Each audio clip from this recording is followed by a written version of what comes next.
Bismillahirrahmanirrahim. Assalamualaikum warahmatullahi wabarakatuh. Sahabat yang beriman, Sayyidah Fatimah Az-Zahra, putri keempat Nabi Muhammad SAW dengan Khadijah binti Khuwailid, lahir di kota Mekah pada tanggal 20 Jumadil Akhir. Sejak kecil, Fatimah sudah dikenal sebagai anak yang sangat dekat dengan ayahnya. Hubungan mereka begitu kuat dan Fatimah menjadi anak yang sangat istimewa di hati Rasulullah.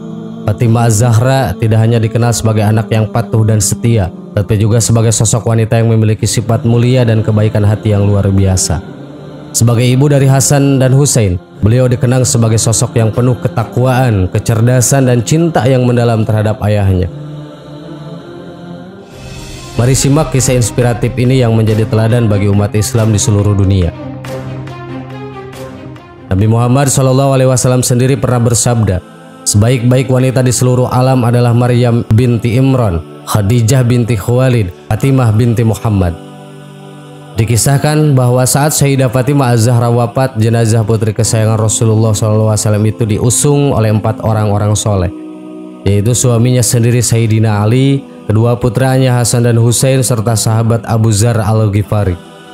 Ketika jenazah Sayyidah Fatimah sudah tiba di samping liar kubur dan disiap dikebumikan, Abu Dzar Al-Ghifari langsung berkata kepada liang kubur yang akan menjadi tempat peristirahatan terakhir Sayyidah Fatimah, "Wahai kubur, apa kamu tahu jenazah siapa yang kami bawakan kepadamu?" ucap Abu Dzar Al-Ghifari. Tanpa panjang lebar, Abu Dzar Al-Ghifari pun melanjutkan ucapannya, "Ini adalah jenazah Sayyidah Fatimah, putri Rasulullah, istrinya Sayyidina Ali dan ibunda Hasan dan Husain," tegas Abu Dzar. Tidak lama kemudian, orang-orang yang mengantar jenazah Fatimah langsung mendengar suara dari alam kubur. "Aku bukanlah tempat bagi keturunan orang terhormat, bukan pula tempat bagi keturunan orang kaya. Aku adalah tempat amal soleh, maka tidak akan selamat dariku kecuali orang yang banyak berbuat kebaikan, orang yang hatinya bersih dan orang yang ikhlas dalam beramal." Kisah ini dikutip dari Durratun Nasihin fil Wa'di wal Irsyadi karya Syekh Utsman bin Hasan Al-Qubai. Hikmah yang bisa dipetik adalah bahwa yang akan menyelamatkan kita di alam kubur dan di akhirat kelak bukanlah karena faktor keturunan, melainkan karena amal soleh. Jangankan kita manusia biasa, Sayyidah Fatimah binti Rasulullah pun ketika akan memasuki alam kubur tetap harus melewati prosedur yang telah ditetapkan. Cerita tersebut kian menegaskan firman Allah bahwa sesungguhnya yang paling mulia di sisinya adalah mereka yang paling bertakwa. Quran Surat Al-Hujurat ayat 13. Artinya standar kemuliaan ditentukan oleh kualitas pribadi dalam hal ketakwaan, bukan oleh nasab atau kekayaan. Soal keadilan ini pun berlaku pada tataran sosial. Rasulullah menolak diskriminasi dengan alasan strata sosial dan ekonomi atau faktor keturunan. Tak heran saat Rasulullah mendapati para sahabatnya canggung menghukum seorang pencuri dari Sukblian Bani Makhjum lantaran kebangsawanannya. Beliau berdiri dan berbitato di depan khalayak, "Sungguh orang-orang sebelum kalian hancur lantaran apabila ada bangsawan mencuri, dibiarkan. Sementara apabila ada kaum lemah mencuri, dihukum. Demi Allah, seandainya Fatimah putri Muhammad mencuri, pasti aku potong tangannya." Demikian riwayat Imam Muslim. Sahabat yang beriman, itulah kisah tentang Sayyidah Fatimah Az-Zahra putri Rasulullah. Semoga bermanfaat. Wassalamualaikum warahmatullahi wabarakatuh.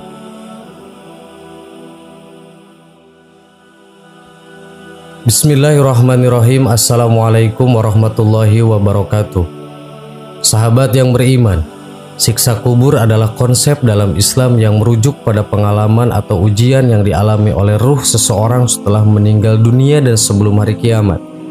Meskipun detailnya tidak dijelaskan secara rinci di dalam Al-Quran, banyak hadis yang memberikan gambaran tentang kemungkinan siksaan atau kenyamanan di alam kubur. Keyakinan ini mencerminkan fase awal kehidupan setelah mati, di mana individu diuji berdasarkan amal perbuatan mereka semasa hidup. Pemahaman tentang siksa kubur mencakup berbagai bentuk ujian yang dapat dialami oleh ruh individu di alam kubur. Beberapa hadis menyebutkan bahwa orang-orang yang hidup dengan keimanan dan amal perbuatan baik akan mengalami kenyamanan dan keberkahan di dalam kubur. Sementara yang melakukan dosa-dosa tertentu mungkin menghadapi siksaan yang sesuai dengan pelanggaran mereka. Sebenarnya jika digunakan logika, bisa ditarik garis lurus hal ini untuk menciptakan kesadaran akan tanggung jawab spiritual dan moral yang melekat pada setiap individu, serta dorongan untuk memperbaiki perilaku sepanjang hidup. Meskipun konsep siksa kubur menekankan akibat dari perbuatan dosa, Islam juga menekankan kemungkinan taubat dan ampunan Allah. Ganjaran yang Allah berikan adalah nikmat dan siksa kubur. Hal ini menciptakan harapan dan peluang untuk memperbaiki diri meskipun setelah kematian. Oleh karena itu, pemahaman tentang siksa kubur seharusnya menjadi pendorong bagi umat Islam untuk meningkatkan kualitas hidup spiritual mereka, menjauhi dosa, dan selalu berupaya mendekatkan diri kepada Allah agar dapat menghadapi ujian di alam kubur dan akhirat dengan damai. Di dalam Islam juga ada amalan yang bisa menghindari dari siksa kubur. Malah ini sebagian besar orang sudah hafal dan mengerti. Dalam banyak keterangan, Rasulullah SAW menyebutkan nikmat dan siksa kubur. Keduanya merupakan ganjaran yang Allah berikan sebelum hari akhir tiba. Kebaikan dan kejahatan seseorang selama di dunia cukup menentukan balasan apa yang akan diterima di alam barzah. Banyak penghuni alam kubur menerima berbagai rahmat Allah hanya karena kebaikan yang selama ini dianggap sepele, seperti Imam Al-Ghazali yang membiarkan cairan di ujung penanya direguk serangga. Ini surat yang dibaca 40 kali saat sakit jelang kematian dan selamatkan dari kubur. Tetapi tidak sedikit penghuni kubur disiksa habis-habisan oleh malaikat hanya karena kejahatan yang dipandangnya remeh selagi di dunia. Namun demikian, siapa sangka keutamaan surat Al-Ikhlas, kalam ilahi yang berisi 4 ayat ini dapat menghadirkan keridhaan Allah bagi para pembacanya di alam kubur. Demikian disebutkan Syekh Sa'id bin Muhammad Ba'ashim dalam karyanya Busyarul Karim. Artinya, siapa yang membaca surat Kulhu sebanyak 40 kali saat sakit menjelang kematiannya, maka telah datang keterangan hadis yang menyebutkan bahwa ia tidak disiksa di dalam kubur. Ia juga aman dari impitan kubur. Para malaikat dengan telapak tangan mereka akan membawanya menyeberangi jembatan Shiratal Mustaqim hingga surga. Sahabat yang beriman, oleh karenanya manusia sedapat mungkin berbuat baik kepada sesama mumpung masih hidup. Alangkah baiknya perilaku baik itu dihiasi dengan ucapan yang baik seperti memperbanyak antara lain suratul Ikhlas. Semuanya itu adalah tanaman yang akan berbuah di alam kubur dan di akhirat kelak. Wallahu a'lam. Wassalamualaikum warahmatullahi wabarakatuh.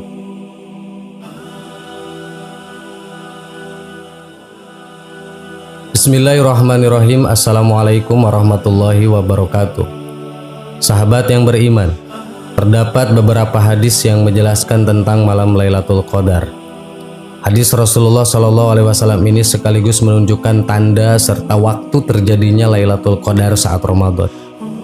Al-Quran mencatat beberapa firman Allah yang berkaitan dengan Lailatul Qadar. Lailatul Qadar adalah malam yang mulia.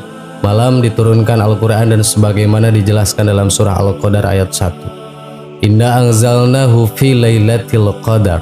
Sesungguhnya kami telah menurunkannya Al-Quran pada malam Qadar. Lailatul Qadar juga disebutkan malam mulia yang memiliki keutamaan yakni lebih baik dari 1000 bulan. Allah berfirman dalam surah Al-Qadar ayat 3. Lailatul Qadri khairum min alfi syahr. Malam kemuliaan itu lebih baik dari 1000 bulan.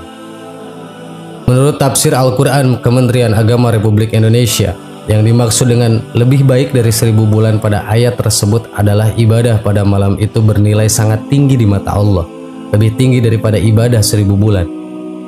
Perangkum buku Mukjizat Lailatul Qadar menemukan berkah pada malam 1000 bulan karya Arif M. Riswanto.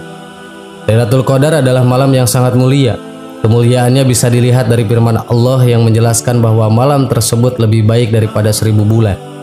Lailatul Qadar adalah karunia yang Allah Subhanahu wa taala berikan untuk umat Nabi Muhammad SAW. Dalam Asbab Al-Nujul yang ditulis oleh Al-Wahidi, Mujahid mengatakan bahwa Nabi pernah menyebutkan orang laki-laki Bani Israel yang menggunakan senjata untuk berperang di jalan Allah selama 1000 bulan. Umat Islam pun kagum dengan hal tersebut. Lalu Allah pun menurunkan surah Al-Qadar. Hal ini kemudian ditafsirkan satu malam Lailatul Qadar lebih baik daripada jihad yang dilakukan oleh orang Bani Israel tersebut selama 1000 tahun. Hadis Lailatul Qadar. Terdapat beberapa sabda Rasulullah SAW yang menjelaskan tentang malam Lailatul Qadar. Bahkan Rasulullah juga menyebutkan waktunya terjadi serta tanda terjadinya Lailatul Qadar. 1. Malam diampuninya dosa.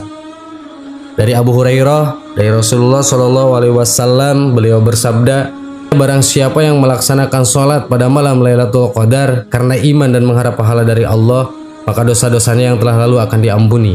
Hadis riwayat Bukhari. 2. Waktu terjadinya Lailatul Qadar. Rasulullah tidak pernah menyebutkan secara pasti kapan Lailatul Qadar terjadi. Namun ada hadis yang menjadi petunjuk. Rasulullah bersabda, "Takharru Lailatul Qadri fil asril ahwakhiri min Ramadan." Artinya, carilah Lailatul Qadar pada 10 malam terakhir dari bulan Ramadan. Hadis riwayat Bukhari. 3. Lailatul Qadar terjadi di malam ganjil. Lailatul Qadar terjadi saat Ramadan dan menurut hadis Rasul malam ini berada di malam ganjil. Rasulullah pernah bersabda, "Takharrul Lailatul Qadri fil witri minal asril awakhiri min Ramadan." Artinya, carilah Lailatul Qadar di malam ganjil dari 10 malam terakhir di bulan Ramadan. Hadis riwayat Ahmad. Dalam hadis lain Rasulullah bersabda, "Carilah Lailatul Qadar di 10 malam terakhir, namun jika ia ditimpa keletihan, maka janganlah ia dikalahkan pada 7 malam yang tersisa." Hadis riwayat Muslim.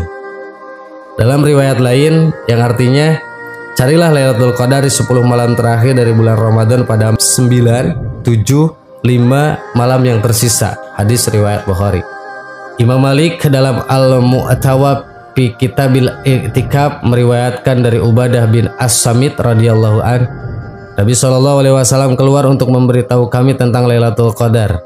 Tiba-tiba ada 2 orang Islam mengangkat suaranya keras-keras hingga suara Rasulullah bersabda, "Saya keluar untuk memberitahu kalian tentang Lailatul Qadar."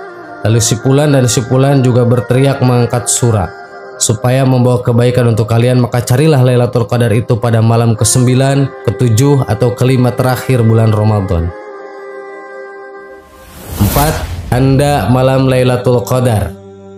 Dari Ubay bin Ka'ab bahwasannya ia mengatakan bahwa Rasulullah SAW bersabda yang artinya, malam itu adalah malam yang cerah, yaitu malam ke-27 dari bulan Ramadan, dan tanda-tandanya ialah pada pagi harinya matahari terbit berwarna putih tanpa memancarkan sinar ke segala penjuru. Hadis riwayat Muslim. 5. Matahari bersinar setelah malam Lailatul Qadar. Terdapat hadis yang menunjukkan tanda-tanda datangnya Lailatul Qadar. Pada hari malam Lailatul Qadar, matahari terbit tidak menyilaukan seperti bezana hingga meninggi. Hadis riwayat Muslim.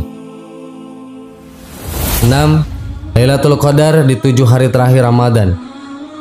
Dari Ibnu Umar, ia menuturkan bahwa Rasulullah SAW bersabda yang artinya, ada beberapa orang dari kalangan sahabat Rasul telah bermimpi melihat Lailatul Qadar pada 7 hari yang terakhir di bulan Ramadan.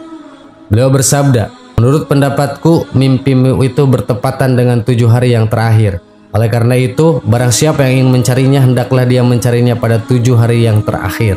Muttafaqun alaih. 7. Amalan di malam Lailatul Qadar. Sayyidah Aisyah menjelaskan hadis amalan yang dilakukan Rasulullah saat malam Lailatul Qadar, yang artinya Aisyah berkata, "Saya pernah bertanya, wahai Rasulullah, bagaimana pendapatmu jika saya mendapati malam Lailatul Qadar? Apa yang harus saya ucapkan pada malam tersebut?"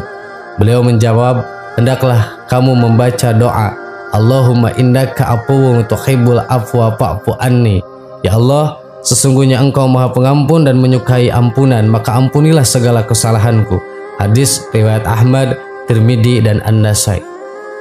Sahabat yang beriman, itulah pengertian dari makna Lailatul Qadar serta mukjizat di malam Lailatul Qadar dan amal-amalan yang dilakukan di malam Lailatul Qadar. Semoga bermanfaat. Wallahu a'lam. Wassalamualaikum warahmatullahi wabarakatuh.